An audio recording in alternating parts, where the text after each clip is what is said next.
hablaha jiilalka kala duwan ee ama qoysaska ah ama doonaya inay iminka qoys sameeyaan fariinta aad u diraysa iyaga maxay tahay iyaga fariin jacayl baan u diraya hablaha la qabo waxaan leeyahay oo hadda muxuu ahaa ragga haysta gabadhii ku mashquulin gabadh kale heblaaya jeceshay heblaaya la qaba no way wax ma suurtagal maaha adiga ninkaaga inuu ku jeclaado adna aad jeclaato adigu sabab gabadhan xaasidin hadii ilaahay baa u baneeyay xaasidina ku mashquulin gabadh kale waxaad ku mashquulsataa kasbashada qoyskaaga markaad ku mashquulsho ninkaaga noloshiisa ku mashquulsho taladiisa ku mashquulsho aad si wanaagsan isaga u habayso no way inuu meel kale ka aadayo hadduu xataa kula qabo tartan samee adigu inanta u wanaagsan noqo inanta u baarisan noqo inanta maxaan kuu sheegay u dhagan dhugu noqo raggu hadday dhagan dhugu helaan oo meel fiican helaan oo nadiif helaan meel ay ninka aadi maayaan kuwii la guursanayaan inii sheegaya marka hore ka daaraan dega bisleeya silciya markaad turxaan tirtaan ha ka baranina Facebook iyo wixii kale aad sheegi jirtaan u garanayo YouTube muxuu ahaa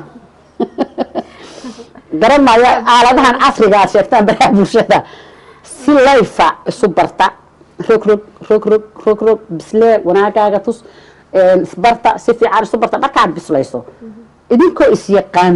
oo aan orooska ku kala caroon baad soo baxaysaan kuwaasi sheekada burbur badan baa khilaafkooda keena haddii waqti waxay dhalinyaradu haddii xiriir ku raago waqti badan aad qofka wada socotaan waxay imaanaya markasta khilaaf soo noqnoqonaya waa beentaas hadda mar qof waad isku caroonaysaa markaad ka caraysiiso waad soo maslaxaysaa waxaad baranaysaa waxa uu diidan yahay aad qaladay laakiin haddaad mar walba ninka wanaagsan istaagto 2 wiig 3 wiig 2 bilood aad ku soo koobto way maba aad gaarin wuxuu ka caroonaya ma btaqaanid wixii uu jeclaay seebaad ku rabaynaysaa wayna taqaana horta marka hore bislay isaga markaad bislayso ma kala caroonaysaa laakiin haddaad 2 wiig 3 wiig tiraado xagga wanaagsan iska taagto de berri sidoo kuntin baad dhash ka siinaysaa dabadna qoyskaasi burburi ka daha qoysku waxa weeye bislay wiilka midda kale hal qalbi yeelo laba hal shukaansan laba nin no way maaha agurma hal shakhsi baa laga rabaa halkaa shakhsi hadduu ku anfici waayo kaaga noqon waayo waad ka leexanaysaa waxaad leedahay intaasoo ciladood baad la timiye gohayd kala